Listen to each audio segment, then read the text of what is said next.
Le Seigneur soit avec vous. Lecture de l'Évangile de Jésus-Christ selon saint Luc. En ce temps-là, Jésus descendit de la montagne avec les 12 et s'arrêta sur un terrain plat. Il y avait là un grand nombre de ses disciples et une grande multitude de gens venus de toute la Judée, de Jérusalem et du littoral de Tyr et de Sidon. Et Jésus, levant les yeux sur ses disciples, déclara : « Heureux, vous les pauvres, car le royaume de Dieu est à vous. Heureux, vous qui avez faim maintenant, car vous serez rassasiés.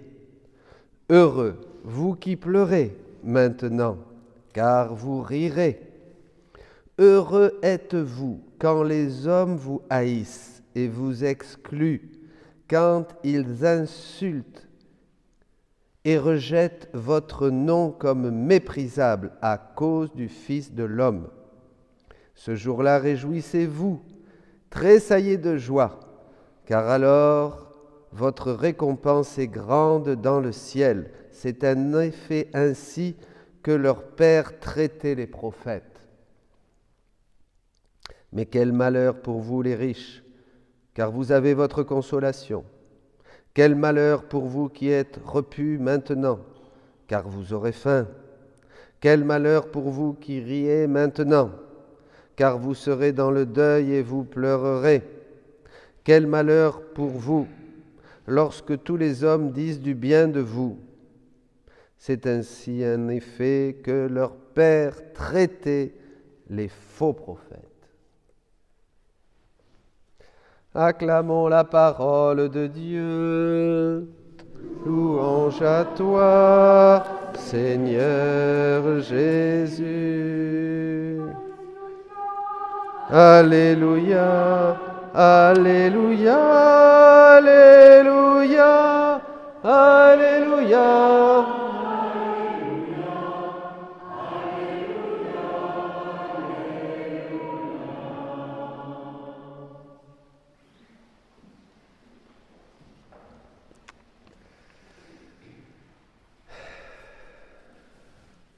Nous avons une petite retraite. Nous sommes réunis pour partager sur les merveilles de Dieu, bien sûr. Les merveilles de Dieu, un Dieu toujours nouveau, un Dieu qui donne aujourd'hui des trésors, des grâces, des merveilles, différemment peut-être de ce qu'il y a eu auparavant ou de ce qu'il donnait. Et voilà, donc on va partager un petit peu. Eh bien aujourd'hui, mes frères, mes amis, nous parlions du livre de Jérémie, et c'est le livre de Jérémie justement qui ouvre ces 3 lectures qui se suivent et qui donne un enseignement très, très progressif et très clair. Maudit soit l'homme qui met sa foi dans un mortel, qui s'appuie sur un être de chair, tandis que son cœur se détourne du Seigneur. C'est ce que vit le livre de Jérémie, durant 52 chapitres, nous relate ce que nous vivons aujourd'hui. C'est-à-dire un Dieu qui a dû, justement parce qu'il aime son petit, son enfant, son peuple, il a dû s'éloigner, il a dû le laisser à lui-même. Vous avez fait un double péché, vous m'avez abandonné, vous êtes creusé des citernes qui ne contiennent pas l'eau fissurée. Et qu'est-ce que c'est ça ? Eh bien, c'est mettre notre confiance en l'homme, mettre notre confiance en nous-mêmes, mettre notre confiance en nos projets, en nos réalisations. Et là, c'est le cœur qui se détourne de Dieu. Et nous devenons une terre désolée. Voyez ? C'est notre monde d'aujourd'hui, une terre désolée, c'est-à-dire il n'y a plus d'eau. Si, il y a peut-être de l'eau, mais il n'y a pas cette eau vive qui réjouit nos cœurs, cette eau vive vers laquelle nous soupirons comme la biche cherche l'eau vive pour boire abondamment à la fontaine de la vie. Venez, vous tous qui avez soif. Voyez, une terre désolée, c'est une terre qui est enfermée en elle-même. C'est un monde qui tourne sur lui-même, un monde qui cherche des solutions humaines, qui ne met plus sa confiance dans le Seigneur, qui a mis sa confiance dans l'homme, dans l'humain. Et ça, c'est la catastrophe. Et tous les maux que nous vivons, tout ce que permet le Seigneur, comme nous nous sommes détournés de Dieu, je vous envoie un autre enseignement, la volonté permissive, et la volonté de Dieu et la volonté permissive, eh bien nous entrons dans cet espace où Dieu, bien sûr, va permettre des choses, non pas pour nous châtier comme une action punitive, mais comme il le dit dans la lettre aux Hébreux, parce qu'il nous aime. Donc Dieu va permettre, et rappelez-vous Cyrus, rappelez-vous ces nations étrangères dans le livre de Jérémie, elles vont nous envahir, elles vont nous imposer des lois, elles vont nous oppresser, elles vont nous réduire à l'esclavage. Vous voyez? Et tout ça, on va se dire, mais où est Dieu? Et on va se mettre à prier, à multiplier les prières, mais où est Dieu? Mais Dieu agit, il agit. Vous auriez pu éviter tout ça, vous avez été avertis combien de fois la Vierge Marie nous a avertis dans ses apparitions pour nous dire qu'on était sur le mauvais chemin et que si on ne changeait pas, eh bien elle l'a dit à Fatima, le communisme continuera sur toute la terre et d'autres guerres viendront et nous avons vu le communisme, nous avons eu les guerres et nous avons encore des guerres et nous avons maintenant des pandémies et puis quoi encore? Nous sommes des êtres sacrés.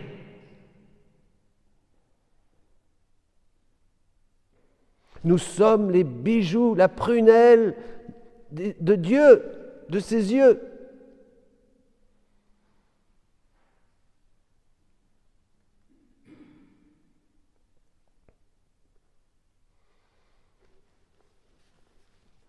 Nous qui cherchons, nous avons activé cette sainte colère. Un frère me disait, Jésus va sortir les vendeurs du temple. Bien oui, il va purifier le monde, le Seigneur, d'une manière ou d'une autre, parce qu'il nous aime. L'important pour lui, ce sont nos âmes. Ce n'est pas notre vie sur terre et notre petit confort terrestre. Ça, c'est très important. Donc, les événements qui se passent aujourd'hui, eh bien, Dieu les permet pour que l'homme, comme il le dit dans la Bible, on a lu des versets, pour que l'homme revienne de tout son cœur. Ah, Israël, si tu reviens vers moi, je te bénirai. Mais bien sûr, si nous revenons, ce qu'il faut aujourd'hui, c'est une conversion massive. Alors, mais après, il y a les croyants. Nous, vous. Et alors là, c'est extraordinaire, cette lucidité de saint Paul. On va évidemment se bouger, on va faire des choses, on va prier, mais surtout, malheureusement, et nous aurons la réponse dans l'Évangile, nous allons mettre notre espoir dans le Christ, mais seulement pour cette vie.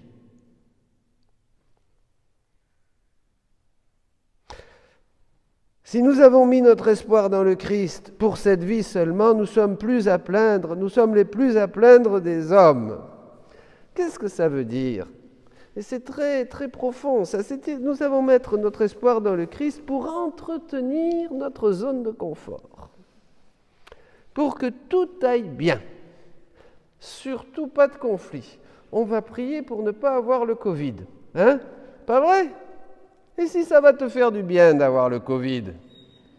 Ça va te foutre dans ta chambre pendant au moins 15 jours, 3 semaines, on va t'apporter un plateau et tu vas être seul. Et dans ta chambre, il y a une espèce de croix de ta grand-mère là, qui est là et que tu as laissée parce que maman t'empêchait de l'enlever. Et tu vas te retrouver enfermé avec cette croix sous le nez.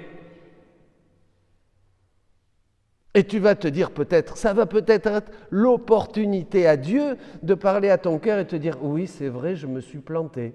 Comme dit saint Ignace devant la croix, qu'est-ce que j'ai fait?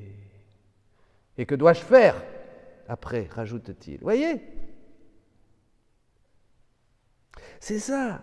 Notre ego, on aime Dieu et on va faire beaucoup de choses, mais on l'a vu, mais tout est dirigé par notre volonté propre, par notre commodité, par notre bien-être. On veut surtout être bien, on ne veut pas avoir de conflit, on veut être en paix. Alléluia, bénissons le Seigneur.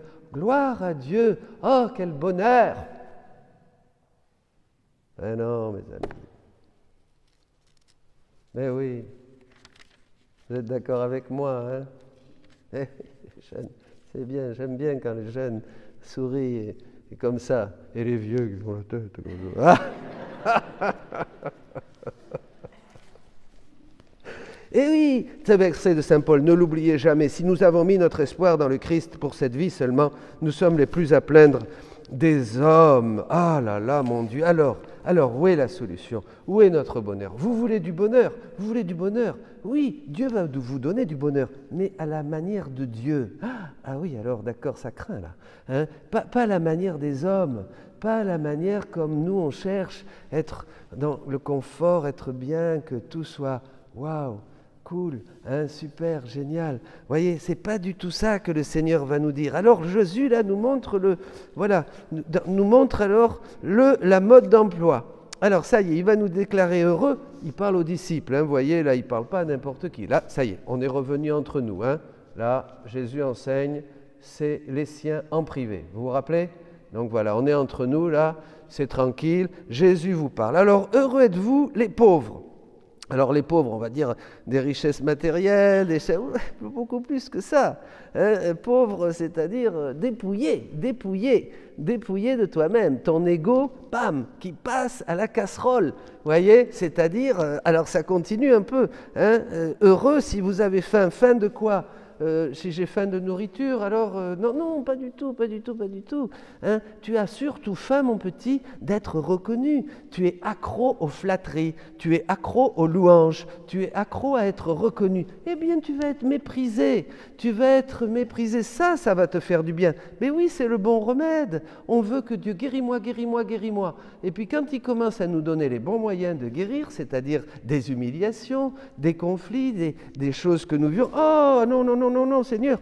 Alors là, on pleure, mais on pleure de manière humaine, c'est pas du tout ça. Le Seigneur nous dit, heureux si vous pleurez maintenant, mais pas pleurer, parce que je suis en train de perdre mon ego. Mais non, ça devrait me réjouir. Je vais pleurer mon péché. C'est ça. Je vais pleurer mon péché, c'est les larmes du repentir, c'est le don des larmes. Parce que je vous parlais de cette lucidité qui nous tombe dessus, comme sur le curé d'Ars. Hein? Eh bien c'est ça, je me dis, mais c'est pas possible, mais si je continue comme ça, je me dis ça tous les jours, moi j'aime ça, je suis condamné. Il faut se répéter ça tous les jours. Il ne faut surtout pas voir les péchés qu'on a fait dans le passé, parce qu'alors là c'est horrible, alors là c'est fini, on est foutu. Il faut surtout regarder l'avant. Miséricorde, Seigneur, prends pitié de moi. Voyez? Et maintenant, avec ce don que Dieu nous fait, alors ça c'est vrai. Heureux êtes-vous quand les hommes vous haïssent et vous excluent, quand ils vous insultent et rejettent à cause votre nom comme méprisable. Oh, ils nous rendent service. On ne voit pas du tout les choses comme ça. Hein? Ils nous rendent service. Ça fait mal, mais Jésus n'a jamais dit qu'on allait éviter la douleur de la croix. Vous voyez, ça fait mal, mais après vous verrez quelle bénédiction, quelle liberté on touche. Vous voyez, mais nous, il y en a un qui nous regarde de travers et ça y est, on n'est pas content. Alors si on vous adresse une parole un peu comme ça, alors là c'est catastrophique, hein, c'est affreux, mais pas du tout. Regardez, à cause du Fils de l'homme, réjouissez-vous et tressaillez de joie, car alors votre récompense est grande.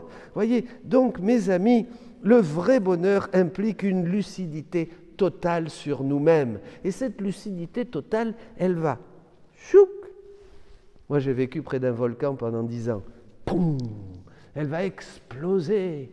Là, comme ça, ça va être des jets, des feux, des machins, là, ça sort de partout, dans la situation, dans la guerre, dans la bataille, dans le conflit que je vais vivre. Et c'est là, la Vierge Marie dit que l'épreuve va me permettre de mettre tous les dons de Dieu en sécurité, que l'épreuve est l'étendard. Vous voyez, c'est ça, sans l'épreuve, Dieu ne peut pas me faire confiance. Donc je vais être dans une situation où je vais me retrouver pauvre, où je vais me retrouver affamé, où je vais me retrouver justement dans les pleurs. Mais là, vraiment, je vais me retrouver aussi attaqué, persécuté, et c'est là où je vais être chrétien.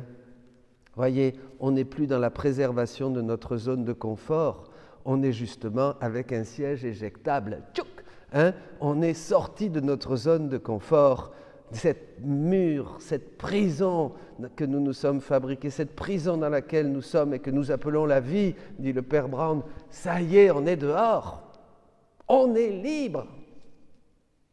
Et, au fait, c'est pas comme ça qu'a fait Jésus. À propos, tant qu'on y est, c'est pas... Qu'est-ce qu'il a fait, lui? Il a été sur la croix.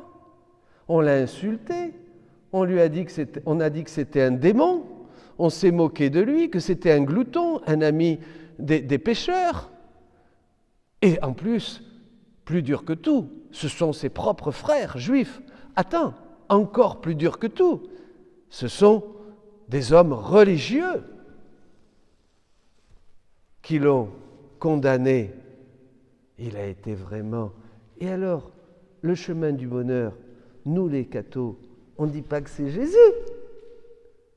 C'est pas Jésus le chemin du bonheur? Bon, on le dit tous les jours, on le chante, on le chantait là. Mais vivons ce que nous chantons. Mais oui, c'est le chemin du bonheur, mais pas le bonheur tel que nous l'avons imaginé dans notre petite prison avec des murs bien épais, hein, et où on fait beaucoup de prières et des choses, tout ça pour que bien être tranquille, prisonnier tranquille. Une prison donc où on a tout ce qu'il faut, hein, vous savez, on s'habitue même, hein, on est bien finalement, voilà. Non, non, non, non, non, non, non, a dit le Seigneur, le chemin du bonheur, moi je vais vous donner un vrai bonheur. Et bien un vrai bonheur, ça va être au milieu de cette situation du monde tel qu'il est aujourd'hui. Le vrai bonheur, c'est à travers ce que tu fais, ce que tu vis, ce que tu souffres. Le vrai bonheur, c'est quand tu prends le chemin de Jésus, parce que personne ne va au Père sans passer par lui. Il n'y a pas d'autre bonheur que Jésus. Il n'y a pas d'autre vie que Jésus. Vivons le Christ, mes amis, c'est tellement formidable. Peu importe ce qui nous arrive, peu importe si nous sommes traînés, hein, dans les tribunaux, si nous sommes piétinés par tout le monde. Ben si c'est ça, de toute façon, il n'y a que quelques années. Essayons avec tout notre cœur de vivre ces choses dans la foi, dans l'amour, sachant bien que si le monde entier nous abandonne, notre propre famille, Dieu ne nous abandonnera jamais. Bienheureux celui qui a mis sa confiance dans le Seigneur. Alléluia!